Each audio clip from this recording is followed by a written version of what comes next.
Hey Astro Kids, and welcome back. And today we'll be starting a brand new series of the moon through the 12 houses, starting off with the moon in the first house. Let's go ahead and jump right into this. So before we start, you first want to understand what sign is the moon positioned in. And this becomes extremely important because the moon is highly impressionable. Very similar to what we said about Mercury, it can easily be changed by other factors in the chart. It's also important to understand, were you born during a waxing moon or a waning moon? If the moon was leaning more towards being dark or a new moon, then it is going to be more challenging, whereas though it'll bring more auspicious results if it is more towards a full moon or increasing in brightness. It's also important to understand if there are any planets with the moon, once again, because the moon is highly impressionable. So are there any planets conjunct with the moon or aspecting to the moon? This will make a huge difference. It's also important to see which house in your chart is ruled over by Cancer, as the moon will have a direct influence over this house. Another important factor is that the moon will become strongest in its influence during a moon Mahadasha. So if you have not seen my video on the moon Mahadasha Bhuktis, I will leave a link for that above and down below in the description. So what does the moon represent? Well, the moon is one of the most important planets in astrology.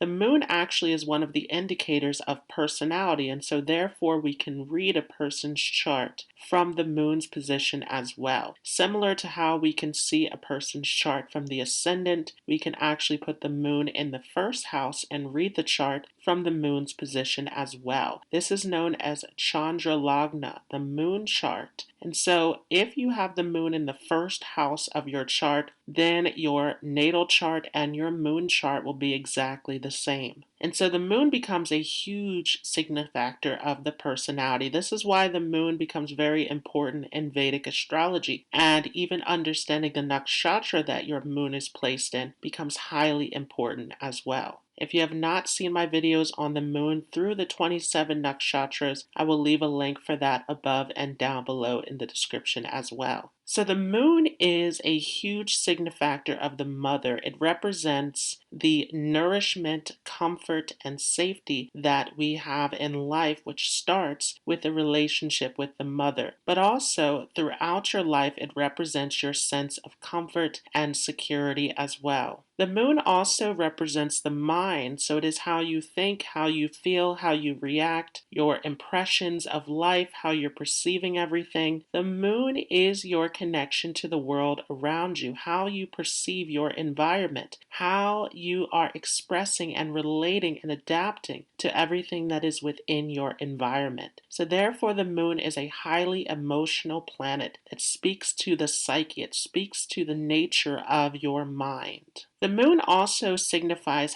happiness, youthfulness, beauty. It is a softer planet like Venus and Jupiter. So again, this is why it's very important to see the condition of the moon in your chart. If there are heavy malefics hemming the moon in the chart, if the moon is with heavy malefics, this can be a very difficult position. The moon does represent your memory, your reasoning ability, similar to Mercury. But again, the moon is more emotional, more receptive, more intuitive, where Mercury was more of that concrete, rational intelligence. The moon has a huge relationship with your health, with your eating habits, with all of your cycles in life. The moon goes through cycles, so it indicates your behavioral patterns. This becomes extremely important to understand in astrology. The moon also has a huge connection with the fourth house of the chart, because that is the original home of Cancer. So everything that is related to the fourth house, including your home country, your connection with your mother, your family, all of this is connected with the moon's influence. So what is the first house then? The first house is the very moment that you were born. It is the rising sign, the sign that was rising on the eastern horizon at the moment of birth. And so the first house lays out the foundation of your entire life. It becomes the path or direction that you are taking from that moment of birth. The first house is also corresponding with your health, your vitality, with your personality, with your appearance, your presentation, the way that you come across to others, the way that you relate to the world around you. The first house has a lot to do with your physical body, with the way that others perceive you, but specifically the first house corresponds with the part of the body which is the head and brain area. So really the first house is about your intelligence, how you are making decisions, how you are approaching life. So what happens then when the moon comes into the first house? Well, in previous videos, we talked about how the moon is of a royal nature similar to the sun. And so the moon in the first house is considered to be very auspicious if it is placed well in the chart. When the moon is placed in the first house, this can give you a very attractive appearance. You can have very beautiful features, but also this gives a very magnetic aura. You attract others towards you. And so this can be a great position of popularity, of fame, of recognition. The moon in the first house also has a fluctuating factor to it because once again, the moon is going through all of these phases and cycles. So with the moon in the first house, which is your brain, your head area, you can find that you have a very restless mind as well. You are constantly thinking, constantly feeling different emotions, going through different changes within the mind. So this is also a very prominent part of the moon in the first house. And of course, if the moon is afflicted in the chart, then this can create also some mental and physical health issues related to all of this fluctuation and change that is happening. Because the moon is of the water element, there can be issues with weight gain, with water retention, or with watery diseases in the body that can be seen with this position as well. So it is advised that you're paying attention to your diet, the types of foods that you're putting into your body. All of this becomes important. The moon in the first house can give issues with allergies, with certain foods and diets that can negatively influence the physical body. Moon in the first house also could make you very physically restless as well, but moon here in the first house gives a feeling of happiness when you are traveling, when you are on the move, when you are physically engaged in activity. So this can also get you into physical fitness. This can get you into all sorts of different activities, and this helps to give you a sense of peace within the mind. Another thing that gives you a sense of peace within the mind is to find some peace, some quiet, some time to go inward. Meditation, yoga, spiritual practices is excellent for the moon in the first house because there is so much changeability and impressionability to this position that it can become very difficult to cope with. The moon in the first house does make you very sensitive to other people as well, because the moon is aspecting directly onto the seventh house of other people. So you are highly sensitive, receptive, intuitive. Certain signs with the moon in it makes you even more sensitive, where you are dealing with other people's emotions and reactions, and this can impact you as well. So it's very important to have this peace and quiet to really take that time to yourself. Moon in the first house, though, can be very challenging for this because the moon is looking at that seventh house, and the moon itself is about how you're relating, how you're interacting, how you're reacting to the world around you. So this does make you inclined towards wanting to connect and relate to others. The moon can take you through a lot of changes in your life, a lot of transformations, a lot of endings and beginnings. And especially when the moon is weaker, again, the new moon is all about new beginnings. So you can find that you are starting things a lot with this energy, that there's a lot of change, a lot of restlessness that is taking place. The moon here also gives you a strong desire because the moon again is all about your feelings. So with the moon here in the first house of the brain, you're making decisions based upon your feelings, based upon what you desire in life. And so this can make you highly ambitious, goal-oriented. You go for what you want in life. At the same time, though, again, you can feel very overwhelmed and drained by situations because you have this high level of sensitivity and emotional awareness along the lines of dealing with other people. And this can also play into your career because that seventh house is also about the marketplace, about doing business. So you can get into careers that involve dealing with other people's emotions, dealing with the public, dealing with the masses. The moon in the first house is excellent for anything in the field of entertainment, in performance, in anything dealing with social media where you're presenting yourself. Public speaking can be seen with the moon in the first house. And others can perceive you as someone who's very dreamy, someone who is very magnetic, attractive, even a little bit mysterious as well. There is an intrigue about this position. People are drawn to your presence. Again, this becomes especially true if the moon is placed well in the first house. If the moon is in more changeable signs like Gemini, or if it is in its debilitation of Scorpio, then you can go through a lot of mood swings, a lot of fluctuation within the mind. And sometimes if the moon is negatively impacted by other planets in the chart, then you can also have very strong reactions. You can make decisions or you can behave in certain ways without actually knowing why you made those choices, simply doing it based on how you feel. So this becomes very difficult and challenging if you're not taking this time to work towards your mental health with the moon in the first house.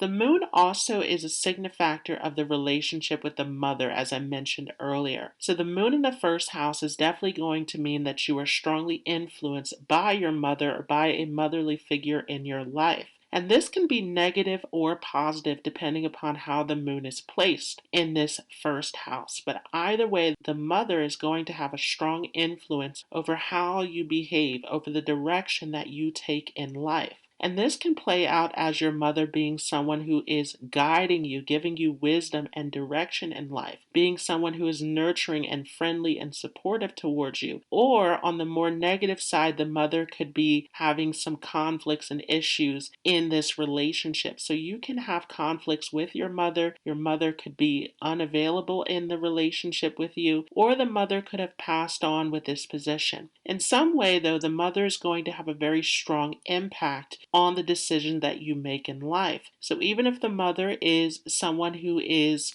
difficult and creating conflicts in your life, you will strive to move in a direction that is different from the way that the mother has raised you. The moon in the first house makes you someone who is very motherly yourself. You're very nurturing, very compassionate, very kind. You love to care for others. And especially because the moon is aspecting onto the seventh house, which is your spouse, your partner, you can also be very motherly and nurturing towards your partner as well. However, you want to be careful about this because you can come across as controlling or overbearing by being too motherly in your relationships. Sometimes with the moon in the first house, you could foster children, you could adopt with this position, or you are someone who just makes a really excellent parent. Sometimes because the impact of the mother is so strong with this position, you also want to be careful about holding on to grudges, resentment, and issues from the past with your mother, as this can have a negative influence over all of your relationships. This becomes a deep subconscious factor when the moon is placed in the first house. So if you have conflicts, if you have issues with the mother,